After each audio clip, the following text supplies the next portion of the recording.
Last video में जब हमने लेंस को स्टार्ट किया था आपको सिखाना, तो बच्चों हमने दो तरह के लेंस की बात की थी। उस दिन तो थोड़ा सा मतलब एक आश्चर्यजनक इवेंट के विषय में मैंने बताया था कि लेंस का फोकस कैसे अचानक से है ना चेंज करता है। वो तो एक आपको मजे लेने के लिए मैंने किया था। बेसिकली लेंस जो है वो दो तरह के हैं हमारे पास। ये बनते कैसे हैं, तो मैंने कहा कि दो सॉलिड ग्लासेस पर ठोस ग्लास का गोला लेकर के उसको जब इस तरह से कटाओ तो ये जो हिस्सा है वो कॉन्वेक्स लेंस बन करके आए। इस तरह से कटाओ तो वो कॉन्केव लेंस बन करके आए। इसीलिए लेंस के पास आप देख लीजिए दो वक्रता केंद्र और दो वक्रता त्रिज्याएं हैं, बस यही है। और लेंस की वैरायटी चाहे कुछ भी हो, प्लेनो कॉन्वेक्स हो, मैंने कहा था कि एक सतह उसका समतल भी हो जाए, प्लेन भी हो जाए तो कोई दिक्कत नहीं। ये सब पिछले वीडियो में मैंने बात कर ली थी। लेंस की जो मुख्य बातें हैं उसमें जो सबसे पहले और जानना हमारे लिए है वो है वक्रता केंद्र। इसको इंग्लिश में हम लोग सेंटर ऑफ कर्वेचर कहते हैं। वक्रता त्रिज्या इसको रेडियस ऑफ कर्वेचर कहते हैं। इसके बाद आती है बात वर्तमान अक्ष यानी प्रिंसिपल एक्सिस। ये बहुत मास्टर चीज है लेंस के लिए या मिरर के लिए भी। इसका अध्ययन हमारे लिए बेहतर होगा क्योंकि हमारा ये बेसिक लाइन है। इसी से सारा काम हम लोग करते हैं। प्रधान अक्ष यानी इसको प्रिंसिपल एक्सिस का, इसको क्या बोलते हैं? Principal axis. प्रिंसिपल एक्सिस कहते हैं इसको। नंबर 4 पे आता है प्रिंसिपल फोकस। लेंस के पास दो फोकस होते हैं। एक बार हम एक ही का यूज करते हैं, प्रिंसिपल फोकस, प्रधान फोकस कहते हैं इसको, प्रधान फोकस।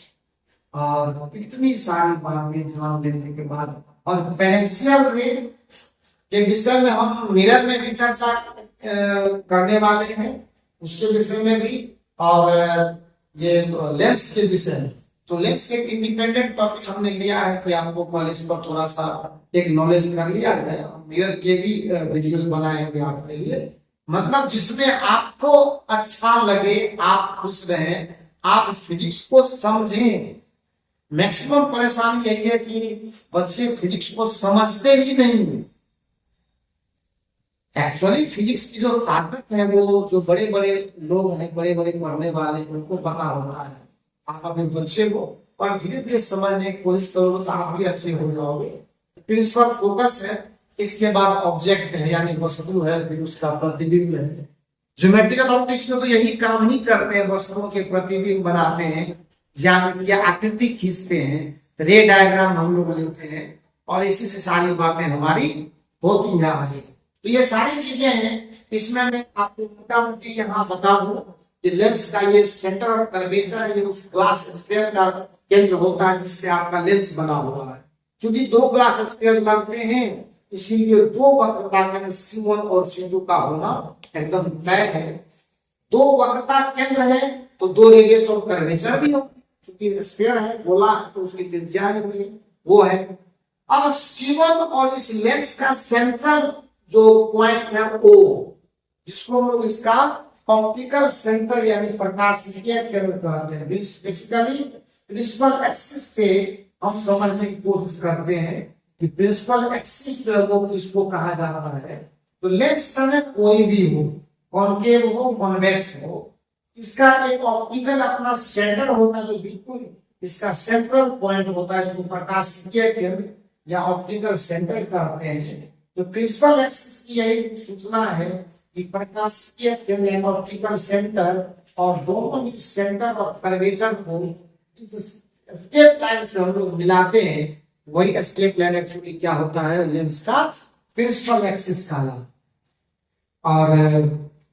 और अगर फोकस की बात करें तो फोकस की बात अगर मैं करूं तो फोकस इसका क्या होता है वो भी देख लेते हैं। फोकस जो किसी लेंस का होता है वो लेंस के प्रिंसिपल एक्सिस के पैरेलल, आइए बात कर लेते हैं ना इस पर। फोकस, लेंस का जो फोकस है उसकी चर्चा हम कर लेते हैं कि अगर किसी भी प्रकार का लेंस जो मैं दोनों पर दिखाया था, कॉन्वेक्स और कॉन्केव दोनों पर, कि एक्चुअली कॉन्वेक्स लेंस यानी उत्तल लेंस की मैं बात कर रहा हूं अभी आपसे। ये देखिए पैरेलल रे आया और इस पॉइंट पर ये रिफ्रैक्शन यानी अपवर्तन के बाद आकर कलेक्ट हुआ। ऐसे और भी रे हम ले सकते हैं, ये भी यही कलेक्ट होंगे। ऐसे और भी रे ले सकते हैं, ये भी रिफ्रैक्शन के बाद जिस पॉइंट पर कलेक्ट होता है वही कहलाता है प्रिंसिपल फोकस यानी फोकस ऑफ द लेंस। ये है फोकस, है ना। तो कोई लाइट रे जो प्रिंसिपल एक्सिस के पैरेलल और उसके क्लोज से होते थे, एक्सियल रे की एक्चुअली यही परिभाषा भी है कि प्रिंसिपल एक्सिस के पैरेलल और उसके करीब से जो लाइट रे लेंस के ऊपर इंसिडेंट होते हैं, आपतित होते हैं, वो तो अपवर्तन के बाद जहां मिलते हैं, यही क्या होता है, लेंस का फोकस कहलाता है। इधर भी फोकस होता है तो वो सेकेंडरी है। हम जिसको यूज कर रहे हैं, लाइट रे जिसको यूज कर रहा है, वो ही इसका प्रधान अक्ष होता है। अब आप देखेंगे अगर लेंस कैटेगरी बदल जाएगी, अगर कॉन्केव लेंस हो जा रहा है, कॉन्केव लेंस के मामले में अब आप देख लीजिए मामला ठीक इसी तरह से। ये डायवर्जिंग लेंस है, इसका अपना स्वभाव है डायवर्स करने का, जो लाइट रे को डायवर्स करेगा तो करना चाहिए। स्वभाव के हिसाब से चीजें अगर यूज नहीं होती है तो भी अच्छी बात नहीं है। आप देख लो यहाँ से, ये भी लाइट रे इस तरह से आया और ये लाइट रे डायवर्जन के बाद ऐसे रिफ्लेक्ट करके चला गया। ये लाइट रे यहाँ से आया, ये भी डायवर्जन के बाद रिफ्लेक्ट होकर के ऐसे चला गया। तो ये जो पॉइंट यहाँ पर मिला, ठीक है, कॉन्केव लेंस का ये फोकस है, ठीक है ना। तो आज हम लोगों ने अपने इस वीडियो में लेंस के कुछ बेसिक जो इंटरेस्टिंग पॉइंट्स थे जिनको डिस्कशन करके हमें आगे अपना स्टडी करना है, वो और लेंस का प्रिंसिपल एक्सिस किसको कहते हैं, पैरेक्सियल रे क्या होता है, उसके बाद हमने आपको उसके लेंस के फोकस के विषय में जानकारियां दी। अब अगले लेक्चर में हम लोग लेंस के इमेज फॉर्मेशन और उसके लिए साइन कन्वेंशन, चिन्ह परिपाटी का इस्तेमाल कैसे करने वाले हैं, इस पर चर्चा करेंगे। और हम ये सोचते हैं कि छोटे छोटे सेगमेंट में, छोटे छोटे हिस्सों में तोड़ करके आपके लिए वीडियो लाया जाए, ताकि आपको समझने में कोई परेशानी ना हो और आप सब्जेक्ट को और हमें भी अच्छे तरह से समझ सके। बस आपसे एक ही रिक्वेस्ट है कि आप चैनल को सब्सक्राइब करें, इसको लाइक करें और जितने से जितने ज्यादा हो सके अपने दोस्तों को इसकी सूचना दें। और खास करके जरूरतमंदों, जो आपके फ्रेंड्स अच्छे हैं, पढ़ने वाले हैं, पढ़ते हैं, सभी होते हैं पढ़ने वाले, पर उनको उनकी मनोदशा कैसी है, और ये वीडियो आपके मनोदशा को भी ठीक ठाक करने में आपकी मदद करेगा। और हमारी ये कोशिश रहेगी कि आपका कभी भी सब्जेक्ट के प्रति लगाव कम ना हो और ना हमारे साथ आपका लगाव कम हो। इससे आप भी अच्छे स्टूडेंट बनेंगे, आपका ज्ञान आगे बढ़ेगा और आपका ये चैनल वो भी काफी अच्छे तरीके से ग्रो करेगा। आज इतना ही रहने देते हैं, बस आप इसको सब्सक्राइब करके लाइक बटन को दबाइए। चलिए, थैंक